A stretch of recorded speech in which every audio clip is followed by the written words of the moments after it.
நம்ம எல்லாருமே கண்டிப்பாக இந்த கேரக்டரோட ஐடென்டிஃபை ஆகும், கனெக்ட் ஆகும். ஸோ அந்த படம் வந்து கண்டிப்பாக ஒரு ஹோப்போட வீட்டுக்கு அனுப்பும். ஸோ முதுகில் தட்டி அனுப்புகிற மாதிரி தான் இருக்கும். ஸோ எந்த அளவுக்கு தேவைன்னா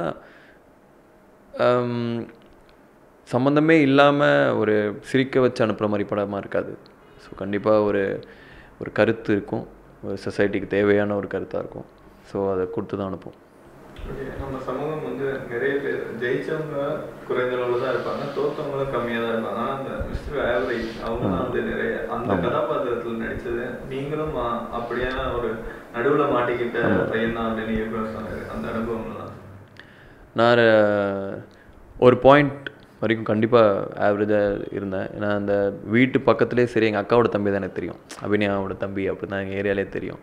அதே மாதிரி எங்கள் அப்பா அம்மாவும் அவன் மூலியமாக தான் தெரியும். ஸோ எப்போவுமே ஒரு ஐடென்டிட்டிக்காக போராடிட்டே இருந்திருக்கேன், ஸ்கூல்லேயும் சரி காலேஜ்லேயும் சரி. ஸோ ஒரு ஆவரேஜாக இருக்கிறதுங்க வந்து அப்போ எதுலேயுமே பார்ட்டிசிபேட் பண்ணாத ஒரு குரூப் ஆஃப் மக்கள் தான் என்னையும் சேர்த்து தான் சொல்கிறேன். ஸோ எப்போ பார்ட்டிசிபேட் பண்ண ஆரம்பிக்கிறோமோ, தோக்குறோமோ ஜெயிக்கிறோமோ, பார்ட்டிசிபேட் எப்போ பண்ண ஆரம்பிக்கிறோமோ ஒரு சேஞ்ச் வரும் லைஃப்பில். ஸோ இந்த கேரக்டர் நிறைய சிமிலாரிட்டிஸ் எனக்கு இருக்குது, நிறைய டிஃப்ரென்சஸும் எனக்கு இருக்குது. நான் வந்து மிடில் பெஞ்ச் ஸ்டூடெண்ட்ஸ் பற்றின கதை. நான் வந்து மிடில் பெஞ்சில் இருந்து லாஸ்ட் பெஞ்ச் போனவன். ஸ்போர்ட்ஸ் போனதுக்கப்புறம் நான் ஸ்கூல் கிரிக்கெட் ஆடிருக்கேன், தமிழ்நாடு கிரிக்கெட் ரெப்ரசன்ட் பண்ணியிருக்கேன். ஸோ 2 சைடுமே ஓரளவுக்கு பார்த்துருக்கேன். ஸோ இந்த கேரக்டர் எனக்கும் இந்த கேரக்டர் நிறைய டிஃப்ரென்சஸ் இருக்குது, நிறைய சிமிலாரிட்டிஸும் இருக்குது. இயக்குனர் வந்து இந்த கதையை உங்ககிட்ட சொல்லும்போது எந்த பாயிண்டில் இதில் நீங்கள் நடிக்கலாம் அப்படின்னு சொல்லி இன்ட்ரெஸ்ட் ஆனீங்க? ஃபுல் நரேஷன் தான். எனக்கு ஒரு 2 hours நரேஷன் கொடுத்தாரு. நரேஷன் கேட்டோன்னே தெரிஞ்சிச்சு இது கண்டிப்பாக, ஏன்னா என்னால் அவ்வளோ கனெக்ட் பண்ண முடிஞ்சது கேரக்டரோட. ஸோ கண்டிப்பாக இதில் பாதி மக்கள் கனெக்ட் ஆனால் கூட சூப்பராக இருக்கும் அப்படின்னு. ஏன்னா டேரக்டரும் அதே கனெக்டில் இருந்தார், நானும் அதே கனெக்டில் இருந்தேன். எங்கள் டீமே ஆக்சுவலாக இந்த கேரக்டரோட பயமாக கனெக்ட் ஆச்சு. ஸோ எனக்கு கேட்டோன்னே தெரிஞ்சது இதை நம்ம கண்டிப்பாக பண்ணணும். அதே மாதிரி சொசைட்டிக்கு தேவையான ஒரு விஷயமாகவும் இருந்துச்சு. சம்டைம்ஸ் நம்ம செல்ஃபிஷாக இப்போ என்ன இப்படி ப்ரொஜெக்ட் பண்ணிக்கணும்னு சில ரோல்ஸ் பண்ணுவோம். பட் இது கண்டிப்பாக இது பண்ணணும்னு தோணுச்சு. ஏதாவது நம்மளை தாண்டி ஒரு விஷயம் பண்ணணும்னு தோணலை. நம்மளுக்கு இல்லாமல் சரி ஓகே நம்ம இந்த தொழிலில் இருக்கோம், ஏதாவது பண்ணணும்னு தோணும் தெரியுமா, அந்த மாதிரியான ஒரு ஃபீலிங் வந்தது. இது யார் பண்ணுறாங்களோ இல்லையோ நம்ம பண்ணணும் அப்படின்னு தோணுச்சு. அதே மாதிரி இது பயங்கரமான ஒரு ரெவல்யூஷனரி ஃபிலிம், சொசைட்டியை மாற்ற போது அப்படிலாம் இல்லை. பட் கண்டிப்பாக ஒவ்வொருத்தரும் இந்த படம் பார்த்துட்டு போனால் அன்றைக்கி நிம்மதியாக தூங்குவாங்கன்னு என்னால் கேரண்டி பண்ண முடியும். இந்த படம் உங்களோட கரியரில் வந்து எவ்வளோ முக்கியமானதாக இருக்குது? Very important film. ஏன்னா கடைசி ஒரு 2 years இந்த படம் வரல. ஸோ இந்த படம் கண்டிப்பாக ஒரு ஆக்டராக இதுக்கப்புறம் இஃப் மக்கள் வந்து ஒரு நல்ல நடிகன்னு சொன்னால் எனக்கு ரொம்ப சந்தோஷமாக இருக்கும். ஸோ அதுக்கேற்ற முயற்சி தான் அது. நீங்கள் சில சமயங்களில் அந்த படத்தில் நடிச்சிருக்கீங்க. ஆமாம், அது ஃபிலிம் ஃபெஸ்டிவல் தான் கலந்துக்க தொடங்கியிருக்கு. அந்த படத்தில் முக்கியமான ஆளுமைகளோட நடிச்சிருக்கீங்க. அது நீங்கள் பார்த்தீங்களா? இல்லை, பார்க்கல. ஓகே சரி ஓகே.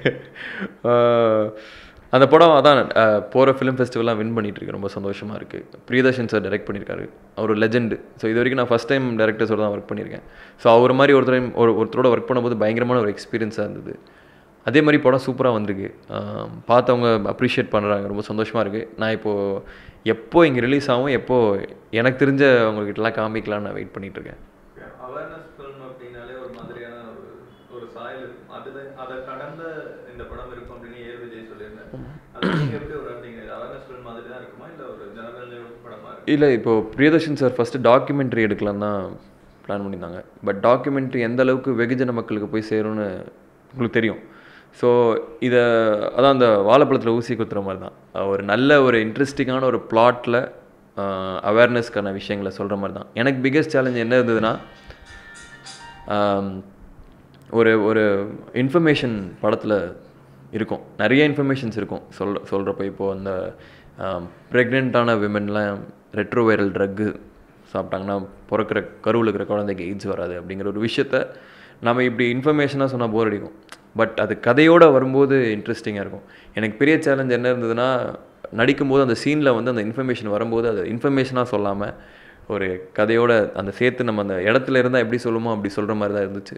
ஸோ அந்த மாதிரி நிறைய இன்ஃபர்மேஷன் அந்த படத்தில் அப்படியே வந்துட்டு போயிடும், பட் உங்கள் மனசில் பதியும். பிரியதர்ஷன் டைரக்ஷனில் ஒரு படமாவது பண்ணிடணும் அப்படின்னு சொல்லி எல்லா நடிகர்களுமே சொல்லுவாங்க. நீங்கள் நடிக்க வந்து கொஞ்சம் ஆண்டுகள்லேயே அந்த வாய்ப்பு கிடைச்சிச்சு. அது எப்படி அந்த வாய்ப்பு கிடைச்சது? அவர் என்னோட ஏதோ ஒரு படம் பார்த்துருக்காரு. ஸோ பார்த்தோன்னே அவர் என்ன அதான் அது சம்டைம்ஸ் நம்ம ஆசைப்படுறது ஒன்று இருக்கும், பட் சம்டைம் நடக்கும். அந்த மாதிரி ஒரு நடந்த ஒரு லக்கு தான் அது. ஏதோ ஒரு படம் அவர் பார்த்துருக்காரு, பிடிச்சிருந்துருக்கு. ஸோ ரேண்டமாக தான் கூப்பிட்டாரு.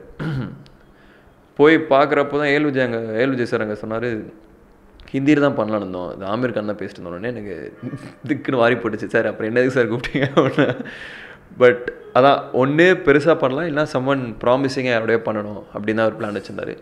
ஸோ அவருக்கு நான் ப்ராமிசிங்காக பட்டேன். அதுவே ஒரு பெரிய ஒரு காம்ப்ளிமெண்ட் தான், ஒரு பெரிய ஒரு தோலில் தட்டுற மாதிரி தான். பரவாயில்ல, அவர் வந்து நம்மளை நோட் பண்ணியிருக்காரு அப்படிங்கிறது. ஸோ அதை தாண்டி ஒர்க் பண்ண எக்ஸ்பீரியன்ஸ் சூப்பராக இருந்தது. கண்டிப்பாக ஒரு லைஃப் சேஞ்சிங்கான ஒரு எக்ஸ்பீரியன்ஸ் தான் எனக்கு அவரோட ஒர்க் பண்ணது. அமர் ஃப்ரம் த மூவி, இப்போ கமல் சார் வந்து ஒரு திரைக்கலைஞர், அவர் கருத்தை சொன்னதுக்கு எதிராகவே நிறைய சர்ச்சைகள்லாம் இருக்கு. இப்போ ஒரு சக கலைஞரா, ஒரு உங்க துறையை சேர்ந்த ஒரு மூத்த நடிகர், அவருக்கு ஏற்பட்டிருக்க இந்த பிரச்சனையை ஒரு நடிகராக நீங்கள் எப்படி பார்க்குறீங்க? நிறைய பேர் சினிமா சீரியஸாக எடுத்துக்கிறதும், புதுசாக ஏதோ பண்ணணும்னு ட்ரை பண்ணுறதும், சினிமா நடிக்க வந்ததும், வேலைக்கு வந்ததும் கமல் சார்னால தான். ஆனால் கண்டிப்பாக எங்கே வேணால் சொல்லுவேன், நானும் ஒருத்தன், அதனால தான் சொல்கிறேன். ஸோ அவர் சொல்கிறது எது அகேன்ஸ்டாக சொல்கிறாங்கன்னு எனக்கு கரெக்டாக நீங்கள் ஜென்ரலாக சொல்லியிருக்கீங்க. பட் அவர் apart from an actor, he's also an activist.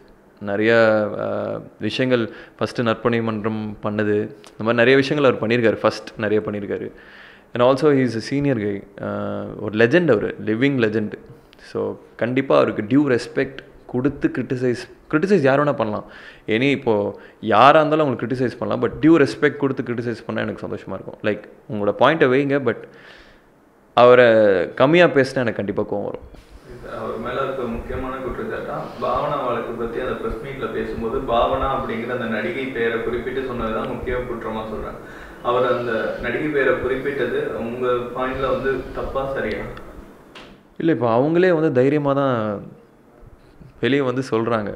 இது நம்ம இந்த தாட் வந்து ரெக்ரெசிவாக இருக்குது, அவங்கள விக்டிமாக நம்ம பார்க்குறது. அவங்களே தைரியமாக வந்து சொல்லும்போது ஐ டோன்ட் திங்க் நீங்கள் வந்து அந்த பேரை சொல்லக்கூடாது அப்படி இப்படின்னு தான். எப்போவுமே சம்டைம்ஸ் நம்ம அந்த சாஃப்ட்வேர் டார்கெட்டை தான் எடுத்துப்போம் டு ப்ரொடெஸ்ட். இது நான் வந்து வித் டியூ ரெஸ்பெக்ட் தான் சொல்கிறேன். இந்த விஷயத்தை அப்போஸ் பண்ணவோ இல்லை அகேன்ஸ்டாக சொல்லக்கு பதிலாக there are other things also to do. Like இப்போது ஜிஎஸ்டினால சானிடரி நாப்கின்ஸ்க்கு அதிகமான டேக்ஸ் இருக்குன்னு ஒரு விஷயம் இருக்குது. அதுக்கு நான் எந்த மாதர் சங்கமும் அகேன்ஸ்டாக போய் நான் நியூஸ் எதுவும் படிக்கல. மேபி போனாங்களான்னு தெரில, பட் அட்லீஸ்ட் அட்டென்ஷன் வர அளவுக்கு கூட போகலை. ஸோ ப்ராபப்ளி அந்த மாதிரி விஷயம் எடுத்தாங்கன்னா I'll be more happy. But எனக்கு டெக்னிக்கலி லாஸ் படி எப்படின்னு தெரில அந்த பேரை சொல்லாமா இல்லையான்னு. But as a common man I think பாவனாவே she's been bold enough to come out and to இந்த கேஸ் இவ்வளோ போயிருக்கு காரணமே she came out in huge brave thing to do. So அவங்க வந்திருக்காங்க. அதுக்கு கமல் சார் பேர் சொல்லிட்டாருன்னு அவர் அகேன்ஸ்டாக போகிறது வந்து எனக்கு அந்த இந்த இஷ்யூவை சீரியஸாக எடுத்துக்கணுமா கூட எனக்கு தெரியல. ஸோ எனக்கு இது வந்து கரெக்டான அப்ரோச் மாதிரி எனக்கு தெரியல. மேபி ஐம் ராங், என்னோட சின்ன எக்ஸ்பீரியன்ஸ் இன் லைஃப்க்கு ராங்காக இருக்கலாம். But this is my opinion.